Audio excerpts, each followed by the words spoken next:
Le terrain pour joindre le ministre de l'économie et des finances à la personne de Moussa Cissé. Il est en direct. Bonjour, monsieur le ministre. Bonjour. Bienvenue sur Film Dîner. Allez, Talibé. Monsieur le ministre, quels sont les objectifs assignés à ce séjour du vice-président de la Banque mondiale en Guinée? Merci beaucoup. Bonjour au plateau et à tous les auditeurs de Film FM. Bien. L'objectif de la visite du vice-président de la Banque mondiale pour l'Afrique de l'Ouest et du Centre, M. Ousmane Diagana, est d'abord de venir présenter la nouvelle gouvernance de la Banque mondiale pour notre pays, notamment la directrice en charge des opérations pour la Guinée, le Bénin, le Togo et la Côte d'Ivoire avec pour résidence à Abidjan, et le nouveau représentant résident de la Banque mondiale en Guinée.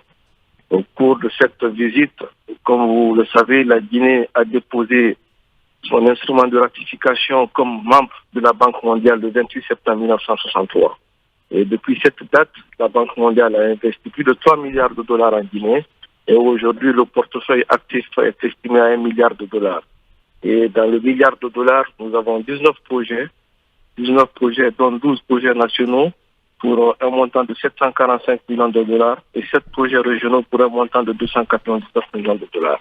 Il y a 3 mois, avec la Banque mondiale, nous avons signé 3 accords de financement qui avalisent le montant de 206 millions de dollars.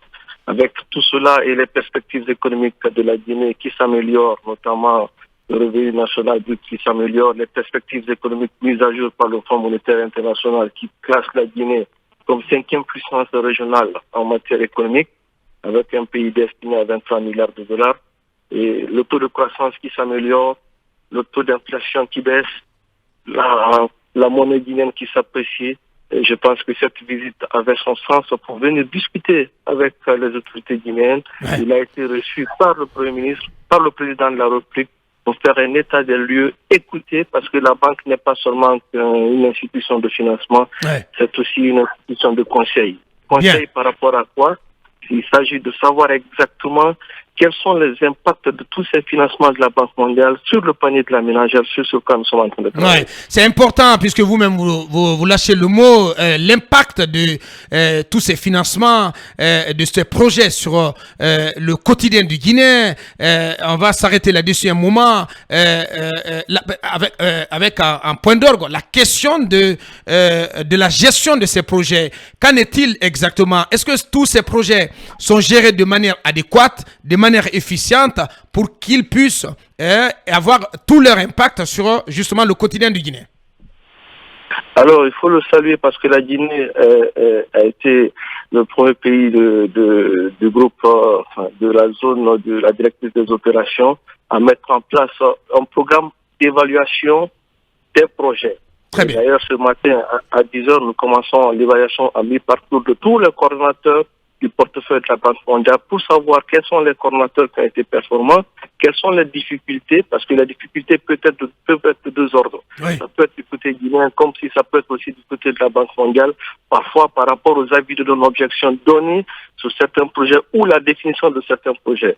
Le vice-président l'a d'ailleurs souligné, il y a certains projets pour lesquels nous avons hérité. Si ces projets-là ne répondent pas à nos préoccupations et à nos priorités, nous pouvons les mettre sur la table, rediscuter pour que ces projets-là puissent avoir un impact direct sur la vie de la nation.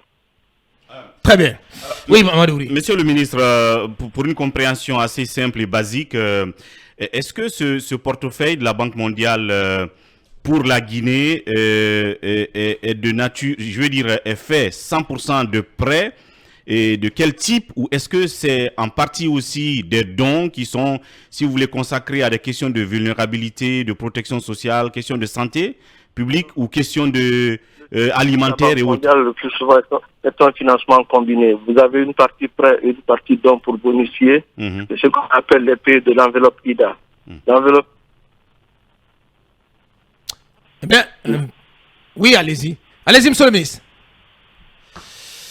Quelques petits soucis. Ouais. Allez-y, monsieur le ministre, vous êtes à l'antenne. Comme les perspectives économiques de la Guinée s'améliorent, nous allons rentrer dans la discussion du nouveau cadre de partenariat stratégique avec la Banque mondiale. Et c'est la mission principale de la nouvelle directrice des opérations. Parce que je le dis tantôt et je l'ai dit d'ailleurs hier au vice-président de la Banque mondiale, il faudrait que la Guinée aussi puisse améliorer circonstanciellement son portefeuille parce que si vous faites le ratio projet pays aujourd'hui, nous sommes derrière la Côte d'Ivoire, nous sommes derrière le Sénégal, nous sommes derrière même le Mali. Parce que pourquoi au Sénégal, en Côte d'Ivoire, le ratio projet pays est à 150 millions. Au Sénégal, ils sont à 111 millions. Au Mali, ils sont à 56 millions. Quand nous oscillons entre 37 et 47 millions. Donc, dans le nouveau cadre de partenariat stratégique, il faudrait que nous puissions accéder à des financements consistants, même si c'est dans 2-3 secteurs, que ces financements-là puissent être gros montants et permettre d'adresser les questions de développement de la Guinée. Bien. Ministre, est-ce que ce faible ratio pays donc ne s'explique pas par justement la faible capacité d'absorption justement de la Guinée en termes de financement? D'ailleurs là-dessus, quel est le niveau de capacité d'absorption de la Guinée sur tous ces financements de la Banque mondiale? Nous avons amélioré, nous sommes à 25% aujourd'hui. Il faut savoir qu'après le 5 septembre, la Banque mondiale a suspendu ses opérations. Elle ne s'est pas désengagée comme elle le fait dans d'autres pays. Dans d'autres pays, elle se désengage, elle ferme le bureau. Mais en Guinée, après le 5 septembre, il y a eu une suspension, mais qui a été très rapidement levée grâce aux mesures fortes que le président de la République, le CNRD, le gouvernement ont mis en place. Et à cause de cela, la Banque mondiale a levé la suspension. Mais cela a eu un impact sur la mise en œuvre des projets, ce que nous sommes en train de rattraper. Allez-y, cabinet. Mais, monsieur le ministre, vous disiez tantôt que la banque vous laisse la possibilité de revoir les projets dont vous avez hérité. Est-ce qu'on peut aujourd'hui avoir une idée des axes prioritaires qui vont donc, qui seront contenus dans cet accord global que la Guinée va devoir présenter à la Banque mondiale? Je vous souhaite très simplement, si j'ai bien compris, les axes prioritaires que nous voulons définir avec la Banque mondiale aujourd'hui. La banque s'est désengagée dans beaucoup de pays sur le secteur des routes et sur le secteur de la construction de barrages hydroélectriques. Aujourd'hui, nous estimons que ce tabou-là devrait être levé. La banque devrait revenir à ses anciens amours pour financer les routes et financer les barrages hydroélectriques, surtout que nous parlons de changement climatique. La Guinée est un pays qui a beaucoup de barrages, qui a beaucoup de cours d'eau. Et les barrages qui sont construits aujourd'hui, c'est très bien, mais on a besoin de beaucoup d'autres micro-barrages à l'intérieur du pays pour donner de l'électricité au pays. L'électricité est un instrument de soutien à la croissance. La route est un instrument de soutien à la croissance. Donc, dans le cadre de la définition de nos nouvelles priorités avec la banque, nous allons mettre beaucoup d'accent sur ces secteurs-là, mais aussi et surtout l'employabilité des jeunes pour avoir une capacité d'absorption de tous ces financements. Bien. Dernière question, Lincoln. Monsieur le ministre, l'économie guinéenne est en bonne santé, la monnaie s'apprécie bien, l'inflation maîtrisée, tout cela on annonce, mais tout cela ne se ressent pas sur la vie des Guinéens. Aujourd'hui, le panier de la ménagère. Le panier de la ménagère, nous parlons des prix qui flambent, un sac d'oignon qui est à 600-700 000 francs guinéens, et le sucre qui double, mais pratiquement pour les profanes que nous sommes, on ne comprend pas cette bonne santé économique de notre pays. Aidez-nous à comprendre. Alors, le président de la République l'a signifié hier au vice-président de la Banque mondiale que les données sont très bonnes, mais il faut que les données là se reflètent dans le panier de la ménagère. C'est pourquoi je vous disais tantôt, que l'objectif de la visite du vice-président est de travailler avec le conseil stratégique que la banque a pour que nous puissions améliorer les conditions de vie des populations. Mais il faut noter que la Guinée n'est pas producteur de sucre, la Guinée n'est pas producteur de pétrole. Le riz, nous avons amélioré, on est deuxième producteur africain de riz aujourd'hui.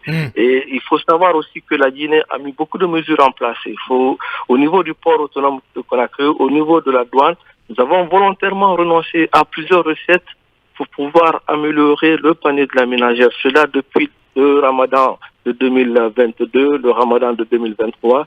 Des efforts ont été faits au ministère du Budget, au ministère du Commerce pour amoindrir le coût de la vie, notamment avec la crise en Ukraine, pour que le panier de la ménagère s'améliore. Mais aussi, il faut connaître que le niveau de vie du Guinéen quand même a augmenté. Toutes les routes qui s'ouvrent là, et si vous regardez l'environnement économique aujourd'hui, la consommation a augmenté.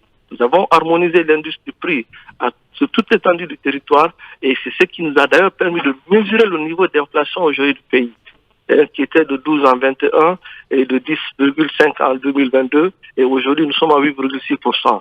Cela veut dire quoi? Cela veut dire que le Guinéen consomme. Et cette consommation n'est tributaire d'autre chose que l'amélioration des conditions de vie, des mesures macroéconomiques qui ont été prises.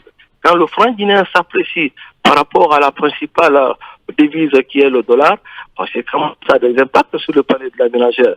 Quand vous faites la route, un commerçant, j'aime bien cet exemple-là, le transporteur qui quitte Zéro-Corée avec son aloco banane pour Conakry, qui mettait 1 jour et demi pour arriver à Conakry avec une perte peut-être de 2 tonnes sur 5 tonnes et qui répercutait le prix de cette perte-là sur la marchandise. Aujourd'hui, il quitte à Zéro-Corée le matin, il est à Conakry dans l'après-midi avec les mêmes 5 tonnes, ce qui fait d'ailleurs que le Guinéen est en mesure aujourd'hui de s'offrir un certain nombre de biens. Donc, toutes ces mesures-là doivent être combinées, devront travailler en bonne intelligence avec la Banque mondiale, avoir les meilleurs exemples possibles pour que réellement, ces données-là se reflètent.